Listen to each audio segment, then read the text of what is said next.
Good afternoon, and welcome back to Spirituality LearnFest. We are delighted to have you on for this, our first live session of the afternoon. I have the pleasure of introducing and moderating our first session of the day. We are beginning with a palliative care discussion titled Expanding Horizons. My name is David Eisenmenger, and I am the Director of Education, Research, and Programming for the Spirituality Pillar. And I'm very proud to introduce the rest of our panelists today. If I may introduce Kathy Owens, our Chief Nursing Officer, who is here with us today. Stephen Stocksdale, the Vice Chairman of Business Development. And also joining us virtually, we have Brad Nobles, who is the CEO of Signature Healthcare at the Courtyard. Additionally, we have Ketha Hunter, who is the Director of Nursing at Signature Healthcare at the Courtyard as well. So a very warm welcome to each of our panelists. Thank you for being here with us today. Thank you for having us. Thank you. Thank you. I wanted to begin to provide just a little bit of context. As you may be aware, we have initiated development of a palliative care program of distinction.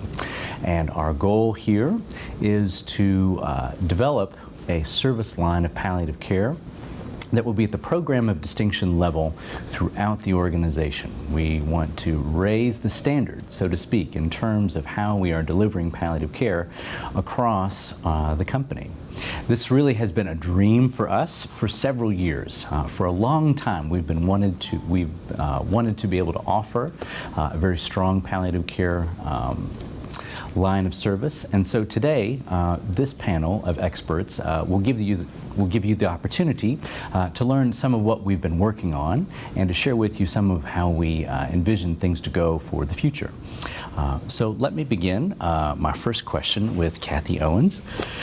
Kathy, if you would, just tell us a little bit why palliative care and why is this important to us here at Signature?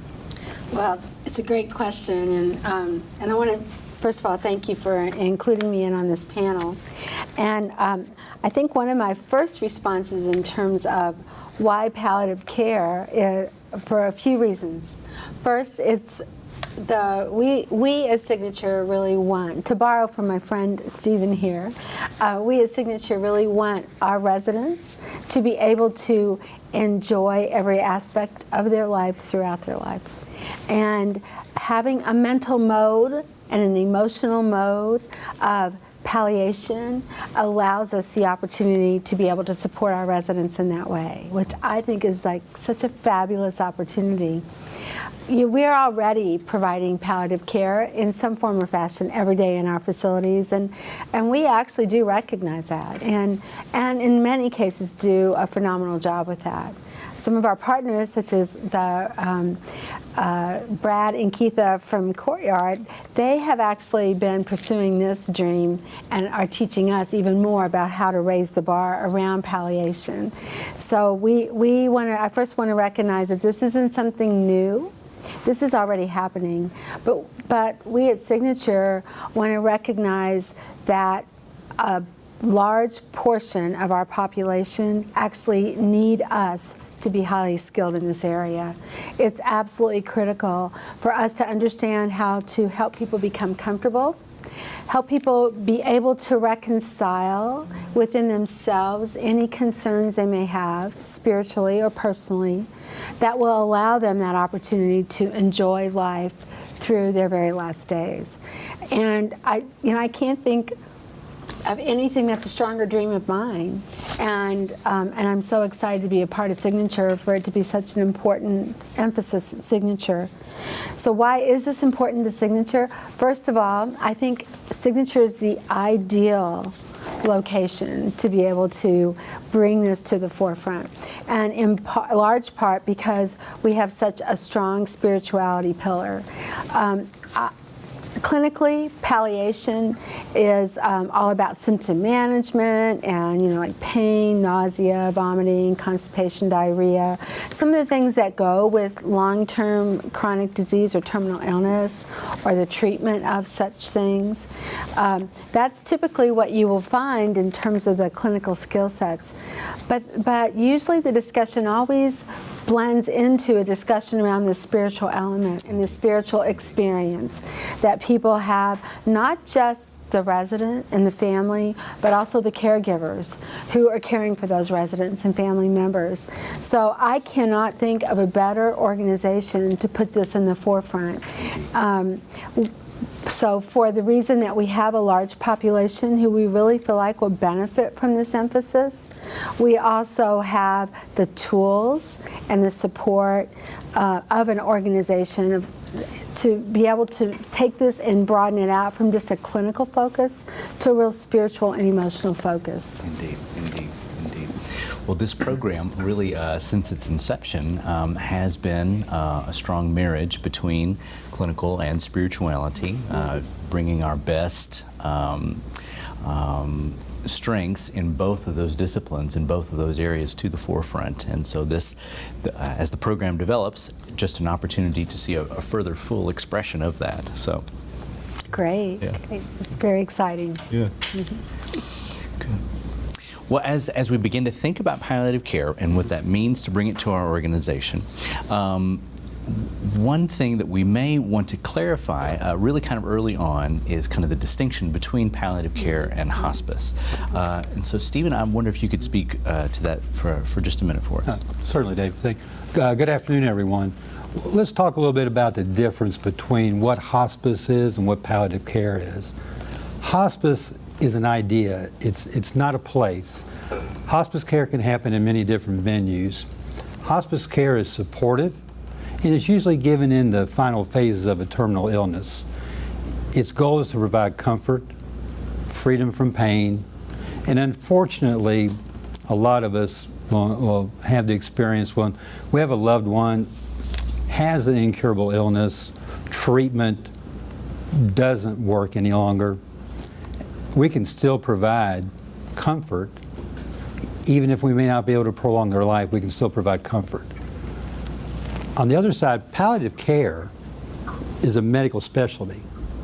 It focuses on aggressive symptom management, and it also focuses on the prevention and the relief of suffering. That's palliative care. We seek interventions that look at your physical needs, your psychological needs, and your spiritual needs. That's what we look for. We look for not only the resident, we also look to the family. We have an interdisciplinary team approach to this. You remember that palliative care affirms life. Remember those words, palliative care affirms life. We try to integrate the psychological and social needs of a person, and we really seek to enhance their quality of life. Palliative care is provided throughout the continuum of care. It's not end-of-life care, it's your whole experience with us. Palliative care is for anyone that has a serious condition. We want to improve their quality of life, and it's regardless of their prognosis or their diagnosis. But it's an intervention. We seek to relieve suffering. Palliative care happens throughout the course of care, just not the end of care. So we hope to see that and get that mindset. But palliative care is to affirm life and affirm your experience with us. Mm-hmm. Very good. So thinking not just kind of in terms of the hospice frame, the last 6 months of life, right. But thinking further along and not just offering hospice experiences, not just offering hospice interventions earlier, but really affirming life earlier on in the disease process throughout the longer period of time when you're with us. Yes, regardless of your diagnosis or your prognosis, this is an approach we have throughout the entire time you're with us. Stephen, I just love how you emphasize the word affirming, because it really is, it really captures the positive nature of this approach. Yes. And you say it with such passion, so I thank you. appreciate that. Good, very good. What you maybe, so we've talked a little bit about palliative care, kind of how we understand it, how we kind of frame it in our minds conceptually. Let me tell you a little bit about the pilot program that we have initiated. Again, as a very strong partnership between clinical and spirituality, we've initiated an operational pilot that is cross-segment and is currently operational in 4 centers throughout our company. We have Cherokee Park, Harriman Care and Rehab, Signature Healthcare at the Courtyard, and also Signature Healthcare of Muncie in Muncie, Indiana. And the pilot process has been excellent so far. We've had the opportunity to introduce some of our interventions or approaches, but then we've also had the opportunity to learn a lot from our palliative teams who are trying these things out in the field initially. So Yes, some tremendous dialogue. It's just been awesome. Yes.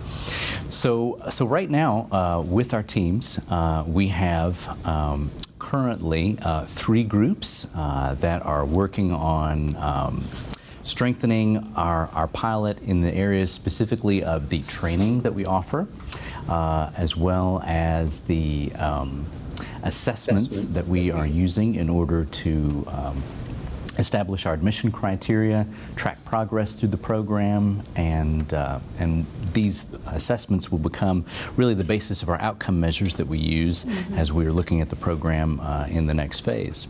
Additionally, we have a team that is helping us to strengthen the role of the program champion within each center. So. And I must say, too, this effort at piloting a program, we really do stand on the shoulders of others historically. There were some such as Dr. Stone, Jeff Beatty, Carol Harrison, and others who were on the team that were doing an initial program launch around 2008. But now is the time. Now we have the competencies and capabilities that we need throughout the organization. We're the right size. And this is the right time to do it. And so blending the strengths of a variety of our resources together, and with excellent support from Dianne and the rest of the spirituality pillar, now is the time. So let's give you the opportunity to hear from some of the folks who are actually involved in the pilot. Our next question is for Brad, our CEO at the Courtyard. Brad, I wanted to ask, how has the pilot been received in your home so far?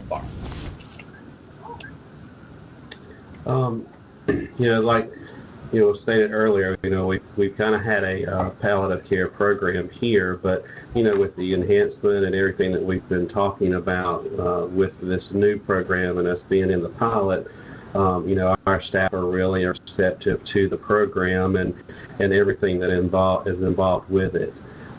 We are planning a learning congress for our staff so that we can get all the education done at one time with them, so that everyone will be on the same page and that we'll know the in and outs of the program and what our expectations are. And we're just really looking forward to having that learning congress and enjoying the time with the staff and education and getting the program fully functional and started.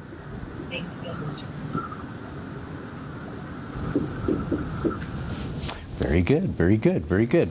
Well, we greatly appreciate the work that you all have been doing. We know that as we look at centers throughout the company that already have a lot of bench strength in terms of palliative care and are already delivering quite a bit of doing already quite a lot to provide palliative care already. We know that that including your team in here has been an excellent choice, and we appreciate your co-leadership and your guidance in this pilot process. So, Ketha, if I could, let me just ask, what impact do you really foresee this program that'll have on the patient care in your home as it continues to roll out? Well, again, thank you for having us on your panel discussion today.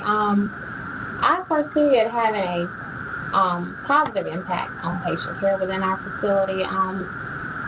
Like Brad had already said, we already had the palliative care type program going in our facility, because we do inform palliative care on all of our patients. But being able to have a formalized palliative care program will allow us to enhance the quality of care that we provide to our residents, allowing us to take a more holistic care approach when providing care for them. As the holistic care is defined as being able to provide, nursing that is a healing process of the person as a whole. And by having that palliative care program within our community, we're able to provide this service to our community, and it will enhance our patient care. Being able to include the spirituality piece, within the program is a huge difference. We're from a small rural area, and a lot of people see healthcare as not being able to carry on your faith beliefs, and being able to have that spirituality piece included in our program will allow us to promote that more. That pillar, within the company.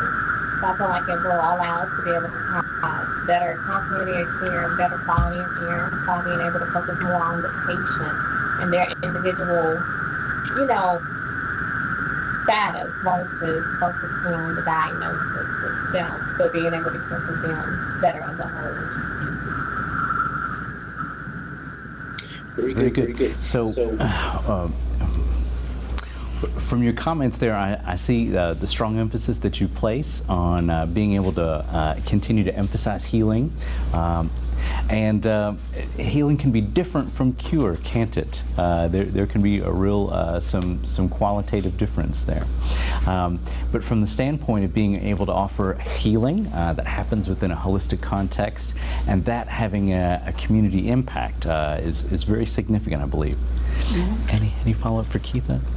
The holistic aspect of it is very important. Yeah. Be able to provide the education, that additional education program provides to our staff to be able to better care for our residents by providing that holistic care approach.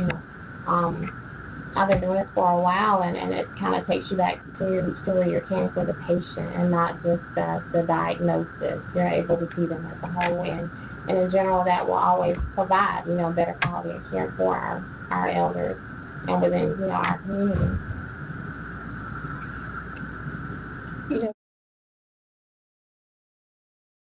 Excellent points. And I actually want to publicly acknowledge the work that you've already been doing. I think my understanding from our conversations that you've been engaged in this process for several years, 5 or 6 years, and are actually further down the path of formalizing a process. And we're actually learning from you about what you're doing every day, the palliative care carts that you've created, the environments that you create as people move through into those final stages, has been really quite the model to emulate. And I think because the efforts that you've created and put into play, all of us at Signature are going to benefit from that. And I want to personally thank you for the work that you've done.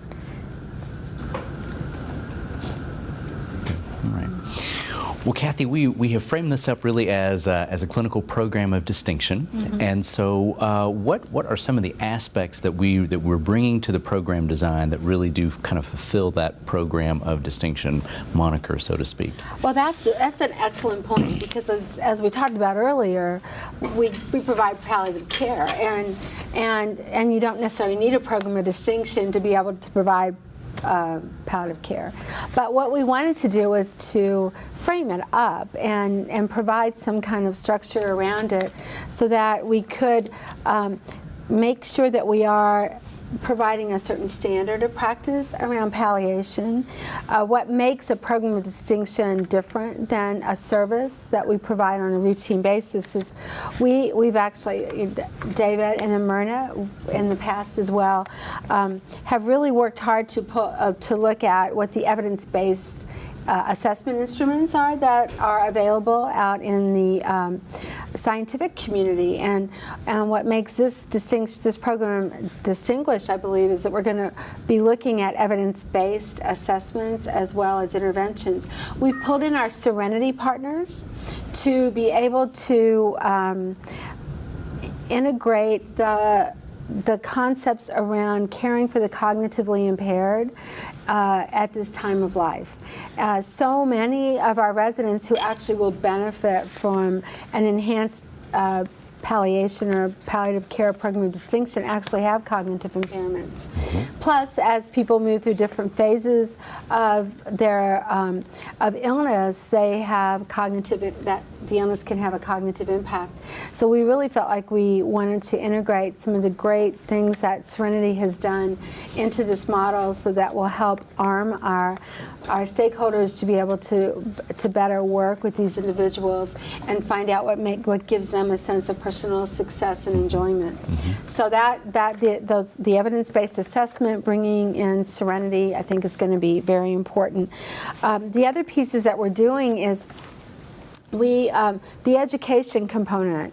We're actually, I think it's going to be a really fun, you were talking about the Learning Congress, there's a very specific e-curriculum. We're learning with our pilot, teasing out what's going to be an e-curriculum focus that you can do online versus what elements need to be experiential and face-to-face. And so that's what's going to also make this a different process. We also are putting a heavy emphasis, and tell me if hopefully you all will agree with me on this. We're putting a heavy emphasis on the caregiver and helping the caregiver go internal, do some self-reflection, get a sense of where the caregiver is with the cycle of life, and help the caregiver be able to work through their thought process, their mental mode, their emotional mode, so we can, in concert, I love that word, affirm the resident's place in life and joys in life, and really help be a partner, a true partner to the resident and the family as they go through this process of the cycle. I call it the cycle of life, and this very important transition. That's another piece I think that does distinguish what we're going to be doing. Another component with this, in terms of the education component, is we are very aware that with this palliative approach, it does bring up the conversation around advance directives. And that conversation takes some skill to be able to enter into that kind of dialogue. And it requires an ability to have that meaningful dialogue with the resident and their family members. And so we are going to be spending more time and investment looking at how does that conversation look, what skills do people need, doing some role playing around having that conversation, and educating our stakeholders and caregiver teams about the legal components of that. And it's an all-encompassing component. And in typical care, the reality of the world we live in, there is not usually as a defined time dedicated to that conversation or a defined exploration of that unless there's already a good connection between the stakeholder and the resident and their family. So we're putting a heavy emphasis on that piece. What also makes this a program of distinction is the clinical piece definitely, and the competencies, the skill sets on assessing the need for symptom management is very much important, and making sure we're at a standard of practice that is the best standard of practice in this area. But that partnership between clinical and spiritual, I can't tell you, that's, to me, is a defining component yet again, and that's why it's so exciting, and this is such a perfect fit for Signature, is with our chaplains being with us every day, and with our residents every day, that gives us a depth to this process that I don't think everyone in our space in healthcare can share. And then finally, I think the other piece with the program of distinction component has to do with the fact we're going to be measuring. We're going to be measuring numbers of people that are entering into our palliative care process, the types of quality outcomes that they're having, as well as we, quite frankly, and this is going to show my bias with this, I feel really strongly that this has a real business case for us. And it's not that, the real reason we're doing it, of course, is to meet the spiritual, emotional, and physical needs of our residents. But there's a business case for why we should do this. You know, this is a large population, and we need to do it the best. And we feel like that it will help us be able to assess the needs of our resident more appropriately, provide more clinically appropriate support, and capture that documentation in a much more holistic manner to frame Ketha's comments. And I think that there's more that we can do and more opportunity. This actually intersects with the PHQ-9 project because there's such an assessment of the mood component, the anxiety component, and that will feed into having a more accurate assessment of the resident, more accurate coding on the MDS, hopefully more accurate capture of our ADL process, and then we are so about comfort. And I really want to make a plug for our signature rehab colleagues here as well, because there is a Part B opportunity here. And our rehab colleagues are well educated in not just functional improvement, they're educated in functional maintenance. They're also educated in the use of modalities. And modalities do play a big role in helping us address the symptom management of our residents. So I think that there's several places that come into play here from a business case. And so now that we're capturing this as a program of distinction, we're going to be able to have real solid material, granular outcome measures that speak to clinical, speak to spiritual, speak to psychosocial, and speak to the business component as well.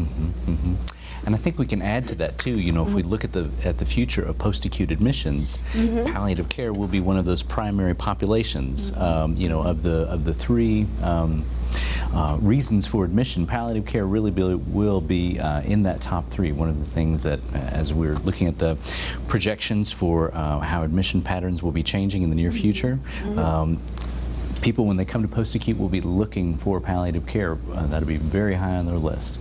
You know, I want to add to the other value of doing this process, David, I think, is it has forced us to capture this in a framework. Indeed. And then what it also has helped us do is work with Peggy King and the agency to be able to pull together a way for materials, collaterals, to help our facilities communicate to the communities the value proposition that the facility has in a palliative care program of distinction. It really does have some, you're right, it's one of the three major populations that we will be working with going forward, and the great tsunami's only starting. So, so we have to be armed to be able to manage this, but we have to do it better.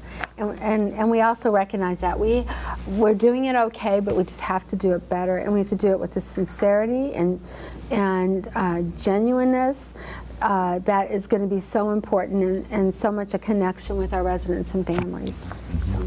Great.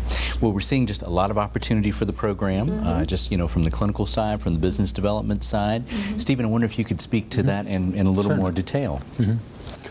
We do see a few opportunities here for us. We know that we'll, excuse me, we know that we'll actually be able to enhance our expertise when it comes to understanding and responding to the spiritual and cultural needs of our residents, and also in how we develop resident and family support systems. We'll get better and better at that through this experience, and through time we'll also be able to develop perhaps some unique interventions that go across the care continuum, go across the life cycle they spend with us. And we already participate in the individual care plans, and we always seek, excuse me, to improve the resident and family experience. But this gives us an opportunity to combine the curative side and the comfort care measures for the resident and also the family, because as Kathy mentioned earlier, what we really want is for everyone to experience what Signature has to offer. And when Kathy was mentioning the business aspects of this, we have looked at those aspects, and there is opportunity there also for the company. The program distinction that will attract attention. The actual involvement with the residents and the systems we put in place actually do have a benefit in our other programs in the company. So as we looked on the business side of this, there was some opportunities, and there are some opportunities for us. So we look at this as a positive on both the care, resident, family side, and also in our business too. Great, very good, very good. So we've kind of looked at it a little bit globally. I'm very curious to check in with our team in Courtyard. Brad, as you and Ketha are thinking about the future opportunities that this program will bring and the impact that it can have on your community, what is some of your thinking around that in your community in Mariana? Well, because we are a small town, word of mouth, of course, travels the fastest, and I believe once we get everything going here at the Courtyard, the community will hear from other families that have been involved with our program here, and I just really feel like it's going to be one that once the word gets out that that they will look to for that extra care and those extra things that we're able to do in this program. So, I think that it will be a draw to those families and a draw for them to want to bring their loved one here so that they could, experience what we have to offer and, have the best quality of life for their family member in their disease process, no matter what it may be. And to be something that we can show that, hey, we know what we're doing when it comes to palliative care. I think I can remember working in one of our rural homes, and at that time, the home was the second largest employer in the county. And so from that standpoint, all the things that we did to impact the quality of life for our stakeholders really did have a significant impact on the community. So if you look just at the opportunity for the ripple effect, just from the standpoint of what this brings to your stakeholders, as Kathy has said, in terms of having folks to work through their own kind of individual spiritual process, so to speak, and to really kind of embrace and the life-affirming aspects of palliative care and to integrate that into who they are. They carry that with them out into the community. And so for that to begin, that light being shown, so to speak, to begin to impact the community at large, and for folks to know that if there is a need that you have with serious illness, even at end of life, that our communities, our homes, our centers are the place where we will care for you the best. And as you said, Brad, that impact comes out exponentially in the community, especially in a close-knit community. So. David, that does bring to mind a comment that I've heard even more recently with some of just my own personal experiences that I think I'm really excited to see, based on just exactly that you said, Brad. So many people say that when they've had their loved one in a location and that loved one has passed, that one of the moments is so anticlimactic and somewhat off-putting to get the loved one's last effects in a bag, and with like no ceremony, and it's just sort of like here's the loved one's items. And I know that that's a fairly common practice. One of the things I'm so excited about with our program of distinction is, in addition to the life-affirming component, is that component to carry through to the into the actual bereavement phase, and to, in a respectful way, be able to package up. We're looking at how do we resource our facilities who want to be a program of distinction? How do we give them the tools to be able to package up those last effects? Indeed.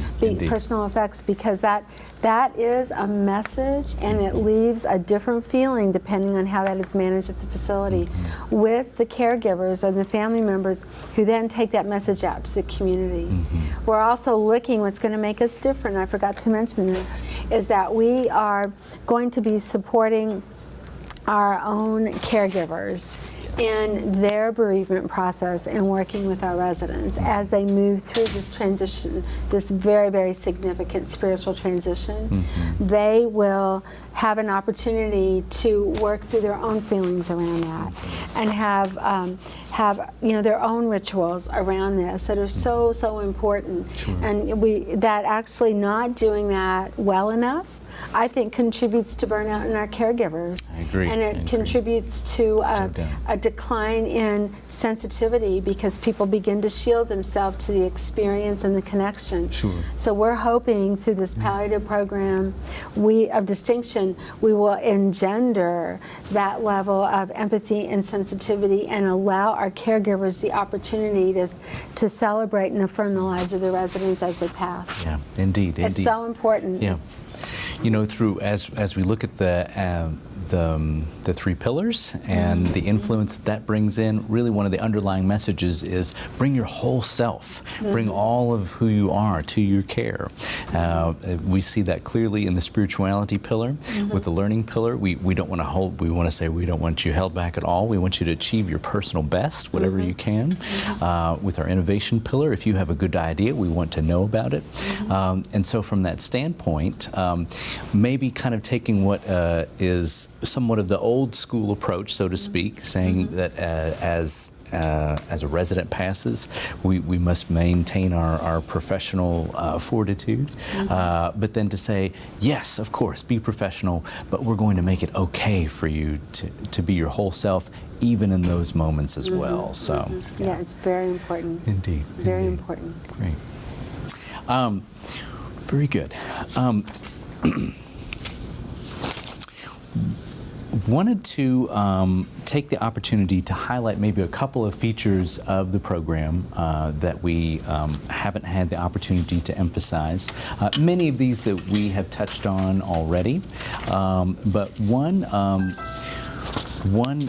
or two important things is to emphasize vigil. This will be significant as well.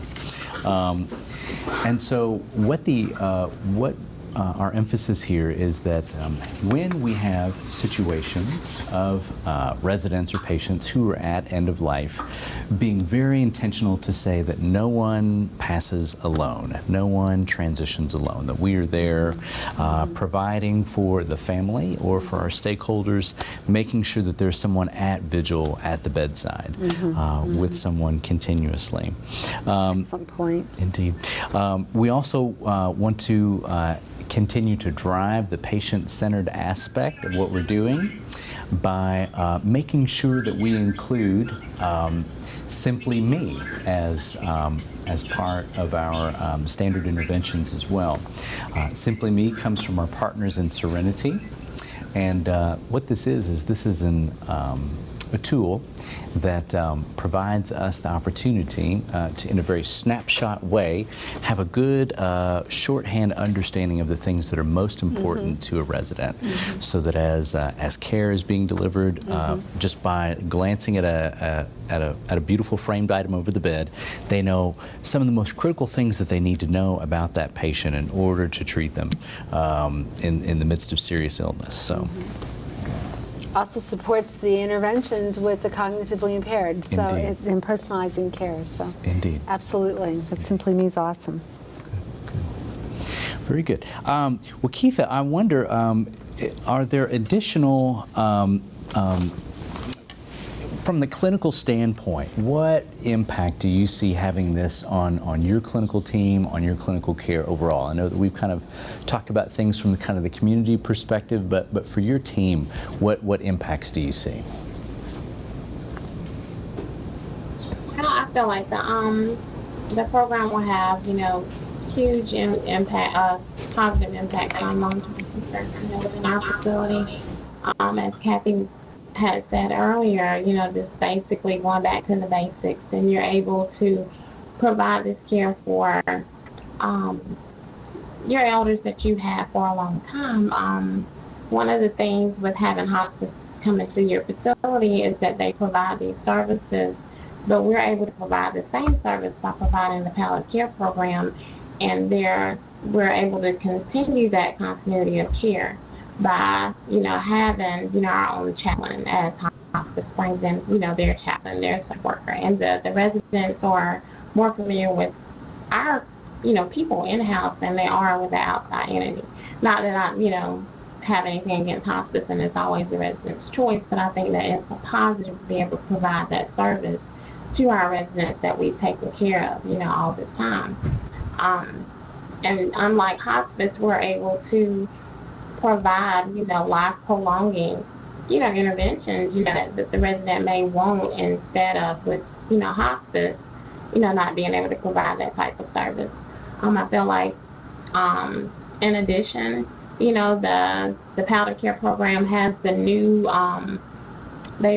it's provided us with additional tools such as pain management, where we have like guidelines that will help us as nurses and the whole clinical team with being able to provide some type of algorithm to go over with the doctors and being able to manage their care and manage their pain.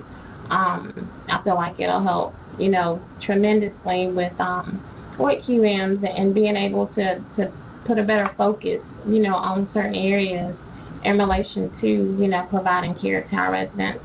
I feel like one of the biggest parts that I'm excited about is being able to look at dementia, residents that may be in the end stage dementia, and being able to put them on a type of palliative care program, because sometimes we do forget that end stage dementia is a terminal diagnosis, and we're able to enhance their quality of life by putting them on a program, because it provides more focus on their individual needs, and we're able to make life better for them. And a majority of the time, it is our long-term residents that are the end-stage dementia residents that we're able to assist by placing them on this palliative care program. The educational piece of the program is astronomical. By being able to do the Learning Congress, we're able to educate based on the Serenity module.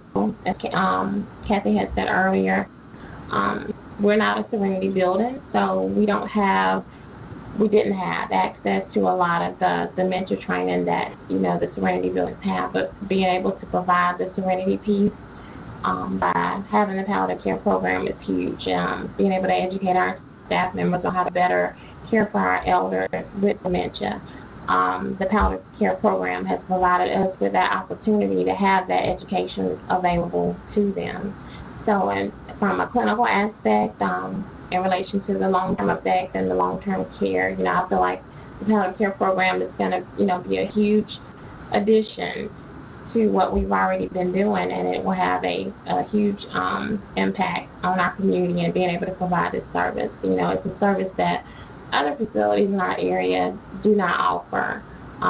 Although we've been providing a palliative care program, by being able to do it under the new guidelines and this model, it provides better clarity. We have additional tools that have been provided through the palliative care kit that allow us to do better, thorough, comprehensive assessments to determine who is appropriate, for the program. Like I said, the education, it allows us to better educate, ourselves, as well as our staff on how to better care, for our elders. And the advanced directive piece, by incorporating the Interact tools along with the palliative care program, it allows us to do, more in-depth advanced care planning. We're able to use those Interact tools with explaining end-of-life care, to the patients. So I feel the program will allow us to provide better care for our elders, and it will help us connect more with our families that we've come to love as family members ourselves, and it shows the community and the family members that we do care, truly care for their loved ones, because we're able to provide that go that additional mile and take that extra step to provide that end-of-life care for their loved ones. Very well said. Very well said. Thank you. As we begin to close, we want to give you the opportunity to ask your questions of any or all of the panelists. And so we'll be putting an email address up for you to email your questions in. And while we're waiting for those to come in, just want to turn to our panelists and ask for any closing comments from each of you. Yeah. Yeah. First, I'd like to say thank you for sharing today with us, and we really look forward to having the opportunity to speak with you about palliative care and the importance of it and how it would be so impactful for our residents and families. And again, thank you for sharing these moments with us today. I think for my closing comments, I have a couple. Hard to believe. Just a few. I want to actually thank Ketha and Brad for joining us today again, because once again, I'm so respectful of the work that you're doing and your real life experience with this, and once again, you and the other members of our pilots, like Muncie, the team at Muncie has been very, very involved as well, and you all are actually paving the way for everyone to do it as well as you're currently doing it. So while I know you're in the pilot, you're actually also a primary leader in this, and you've really captured a lot of the essence of where we're going and are going to help all of us get there. So thank you for that. That's absolutely critical. And this has just been such a great opportunity. I want to thank everyone who's been listening, because this is a commercial for what's coming. So we're really excited to be able to raise the bar on this and move forward. So it's going to be fun. Indeed. Very fun. Thank you. Well, indeed, this has been a dream that has come to fruition and is developing, having the opportunity for us to roll out this initiative company-wide and to really raise the bar across the company for the services that we provide. In all of our segments, in our skilled nursing centers, as well as in the home environment, that's part of our vision as well, being able to offer this type of care comprehensively. So, very good. All right, so one more check on questions. Great, very good. All right. Well, wonderful. Well, I want to thank each and every one of our panelists for joining us today. Thank you also, Brad and Ketha, for taking your time there out of your busy schedules. On a busy Friday. At a very busy Friday. That's right. That's right. Very good. Great. Well, thank you to each one of you for watching today. We greatly appreciate your time and your attention. Thank you.